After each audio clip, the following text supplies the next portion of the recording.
और ये मैंने जो प्रपोज्ड बिल है वो पढ़ा भी है। इसमें बेईमानी, चोरी, डकैती, लूटपाट के अलावा कुछ भी नहीं। तो उन लोगों की तो बात ही क्यों करनी है। इसीलिए मैं कह रहा हूं कि जेपीसी से कुछ होने वाला नहीं है। और जेपीसी के भुलावे में जो लोग रह रहे हैं उनको शायद ये भी पता होगा, सब सीनियर मेंबर ऑफ पार्लियामेंट हैं, उनको ये भी पता होगा कि जेपीसी की रिकमेंडेशन मानने के लिए सरकार बाध्य तो नहीं है ना। ऐसा कोई कानून तो नहीं है जेपीसी ने कुछ रिकमेंडेशन की और सरकार मान ही लेगी उसे। तो ये एक यूजलेस एक्सरसाइज है मेरे ख्याल से। ये इसके ऊपर मुझे कुछ ज्यादा भरोसा नहीं है। जगदम्बिका पाल जी हैं, उनके यहाँ दिल्ली के भी जो घर है उस पर भी हम प्रोटेस्ट करेंगे, पीसफुल प्रोटेस्ट, और उनकी कॉन्स्टिट्यूंसी में भी जाके हम पीसफुल प्रोटेस्ट की शुरुआत यहीं से करेंगे। जगदम्बिका पाल जी जो है, जो चेयरमैन है, तो ये शुरुआत जेपीसी का सिर्फ इतना फायदा हमें उठाना चाहिए कि इनके सारे मेंबर्स जो हैं, उनके खास तौर पे जिनकी कॉन्स्टिट्यूंसीज में मुस्लिम समाज के लोग ज्यादा हैं, तो उनके घर यहाँ दिल्ली के ऑफिस में भी और उनके क्षेत्र में जाके प्रोटेस्ट की तैयारी करें। और जो लोग हमारे साथ हैं उनको, हमारा मेंबर ऑफ पार्लियामेंट तो बहुत बड़ी ताकत होते हैं ना, तो उनको जो हमारे पीसफुल प्रोटेस्ट होंगे, और हम जल्दी, ये भी मैं आपको बताना भूल गया, जंतर मंतर पे भी हम एक बड़ा प्रोटेस्ट का ऐलान करेंगे। उससे पहले हम एक, ये भी मैं बात, बहुत बहुत शुक्रिया, ये भी बताना चाहता हूं मैं, हमने एक बहुत जल्दी अगले महीने हम एक पूरे देश से वक्फ के जो समझदार दानिशमंद लोग हैं उनको बुला के हम एक व्हाइट पेपर तैयार करेंगे। और प्रपोज्ड बिल हमारा जो होगा, जो आवाम का, मुसलमानों का प्रपोज्ड बिल होगा वक्फ का, उसकी भी एक हम एक ब्लूप्रिंट पब्लिश करेंगे। और उसके बाद हम जंतर मंतर पे एक प्रोटेस्ट रखेंगे और ये पूरा देशव्यापी प्रोटेस्ट होने जा रहा है। एक सवाल ये भी है कि जनता ने ही चुनकर भेजा है उन एमपीज को, जनता ने ही चुनकर भेजा है, और कहीं ना कहीं वो आवाज जो बिल प्रपोज किया गया है वो कहीं ना कहीं जनता का ही बिल माना जा रहा है, ये कहा जा रहा है। इस तरह से अगर देखा जाए तो जनता के बिल की आप बात कर रहे हैं कि वो बनाकर भेजे दोबारा से, मतलब कि एक अजीब सा मामला सा लग रहा है। कैसे इस बात को एक्सेप्ट किया? मैंने उनकी स्पीच ध्यान से सुनी है। उन्होंने जितनी भी बातें कही हैं, किरण रिजिजू साहब ने पार्लियामेंट में, शायद आप उसी का हवाला दे रहे हैं, वो उन्हीं लोगों के प्रपोजल मान रहे हैं जिनको वो क्रिटिसाइज कर रहे हैं।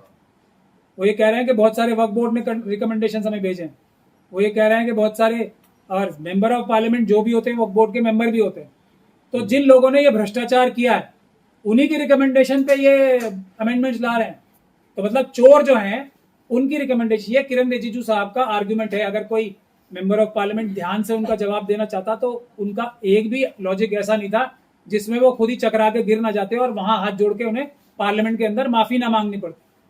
मैंने आपको एक ही एग्जाम्पल दिया ना, वो खुद ही तो कह रहे हैं कि इन सब ने चोरी की है और उन्हीं के रिकमेंडेशंस मान रहे हैं वो।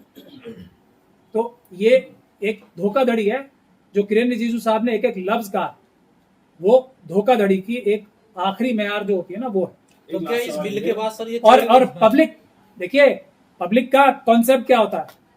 पब्लिक का कॉन्सेप्ट ये होता है, मेंबर ऑफ पार्लियामेंट क्या है, हमारे नौकरी तो हैं। किसी मेंबर ऑफ पार्लियामेंट ने, किसी वक्फ बोर्ड के मेंबर ने, किसी वक्फ बोर्ड के चेयरमैन ने, जो खुद कई जेलों की लाइन में लगे हुए हैं जाने के लिए, किसी पब्लिक के लोग से पूछा, किसी बेवा से पूछा, किसी यतीम से पूछा कि तुम्हें क्या चाहिए, क्या तुम्हें कुछ मिल रहा है? मैं किसी इमाम को तनख्वाह ना दे पाए जो वक्फ बोर्ड, उसके चेयरमैन को मेरे ख्याल से डूब मरना चाहिए शर्म के मारे। अब यतीमों और बेवाओं को तो हक होता है, इमामों को तनख्वाह ना दे पाए उन लोगों को तो वैसे ही डूब मरना चाहिए। किरण रिजिजू साहब को यही लोग पसंद है ना, क्योंकि वो भी चोर है और किरण रिजिजू साहब का जो जिस पार्टी से वो आते हैं वो भी चोरी का काम ही तो करना चाहते हैं। अडानी, अंबानी, यूसुफ लुलू जैसे लोगों के साथ मिलकर उन्होंने पूरा देश लूट लिया, रेलवे की जमीन लूट ली, डिफेंस की जमीन लूट ली अयोध्या तक में। अब नजरें वक्फ बोर्ड की जमीनों पे है, वो हम होने नहीं देंगे। हम डिफेंस की जमीनें भी वापस लेंगे अडानी, अंबानी, यूसुफ लुलू से, रेलवे की भी वापस लेंगे और वक्फ की भी लेंगे। तो ये चोरी की जो कहानी है चलने वाली नहीं है। तो क्या इस बिल के बाद ये चोरी रुक जाएगी सब, जो अभी चोरी हो रही है वक्फ बोर्ड? ये बिल चोरों की तरफ से चोरी करने का एक बढ़िया जरिया का बिल है। ये सारे चोर मिलके इस बिल के जरिए से बहुत इत्मीनान से चोरी करना चाहते हैं। ये चोरी करवाने का बिल है, ये चोरी रुकवाने का नहीं है। नहीं सर, सवाल यहाँ पर एक पैदा ये हो रहा है कि जिस तरह से वक्फ प्रॉपर्टी को बचाने के लिए खुद मुसलमान उसके रखवाले ही उसके दुश्मन है, इसके ये बड़ा चैलेंज है। मैं इस बात से बिल्कुल इत्तेफाक नहीं करता। जब पहले बिल मजबूत था तब भी खुद एक आपका अच्छा सवाल है। एक मुस्लिम कम्युनिटी नहीं, मुस्लिम कम्युनिटी के चोर फर्क देखो आप। है तो मुस्लिम ही ना हो भाई। हाँ मुस्लिम, देखो मुस्लिम में बड़ा बड़ा चक्कर है हमारे यहाँ। अगर ईमान गया तो आदमी इस्लाम से बाहर। जो वक्फ की जमीन का एक लुकमा भी मुंह में रख सकता है वो मुसलमान नहीं होता, आप समझ लो। एक उसका एग्जाम्पल है ना, जो यूपी में, मैं तो उनका नाम नहीं लेता, आप ही बताओ।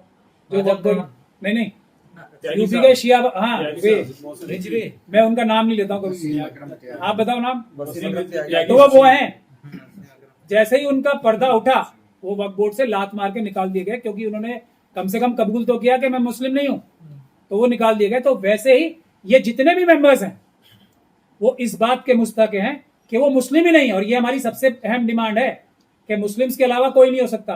तो ये मेंबर्स तो वैसे ही मुस्लिम नहीं है, कोई भी बिल्कुल नहीं है। जो वक्फ की चोरी होते हुए रोक ना पाए वो मुसलमान नहीं है। जो वक्फ की चोरी खुद करे, इतना सा भी लुकमा उसके मुंह में गया, वो मुसलमान नहीं है। मेरा ये मानना है, इस पे आप फतवा ले सकते हैं। चोरी हो रही है, लूट हो रही है जमीन में। लूट डकैती, आप इससे भी बड़ा कोई वो कर सकते हैं। 3 बजे आप प्रेस कॉन्फ्रेंस कर रहे हैं, 8 बजे कल्बे जवाद साहब की प्रेस कॉन्फ्रेंस है, उससे पहले मुस्लिम प्रेस क्लब बोर्ड, ये सब मतलब इतना बिखराव क्यों है?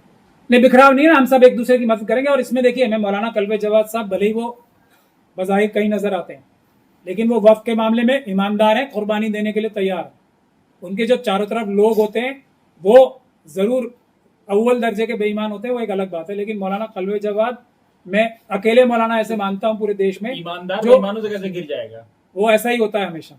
ये हिस्ट्री है इस्लाम की, हमेशा ईमानदार बेईमानों से घिरा रहता है, क्योंकि उसकी एक लंबी तवील बहस हो जाएगी। लेकिन मौलाना कल्बे जवाद के लिए मैं ये बात बोल रहा हूं कि वो दिल से अपनी जान तक कुर्बान करने के लिए, वक्फ की हिफाजत के लिए तैयार रहेंगे। मैंने उन्हें खुद देखा। बोर्ड ने रिजेक्ट कर दिया बिल को, उसके बाद भी बोर्ड इधर उधर घूम भी रहा है कि मैंने आपको कहा ना, इसमें सबको मौलाना कल्बे जवाद की क़यादत में काम करना चाहिए। मैं खुद उनकी क़यादत में काम कर चुका हूं और अब भी करने को तैयार हूं, लेकिन प्रोटेस्ट के मामले में। लेकिन जो इसकी जो लेखा जोखा तैयार करना है, उसके लिए मेरी सलाह बहुत जरूरी है। मुझे अपनी बात मुंह से नहीं कहनी चाहिए, लेकिन मैं मेहनत करके उसको बना रहा हूं। लेकिन अगर प्रोटेस्ट करना है किसी के साथ रख के, तो मौलाना कल्बे जवाद को सबसे आगे रखना चाहिए। हम भी उनके पीछे रह के, लाठी गोली और डंडे खाने वाले वो अकेले आदमी हैं। जो बड़े बड़े हमारे एक हैं, वो उनको तो बीजेपी का बताया लुधियाना, था ना सर। मैंने कहा ना वो कहीं भी हो, लेकिन जहां वक्फ का मामला आता है, मैं तो खुद ही बोल रहा हूँ ना, मतलब बीजेपी का एजेंट बताया जाता है। मैं आपको खुद खुल के बोल रहा हूँ। वो बज़ाहिर कहीं भी नजर आते हो, लेकिन वक्फ के मामले में मैंने उन्हें खुद देखा है।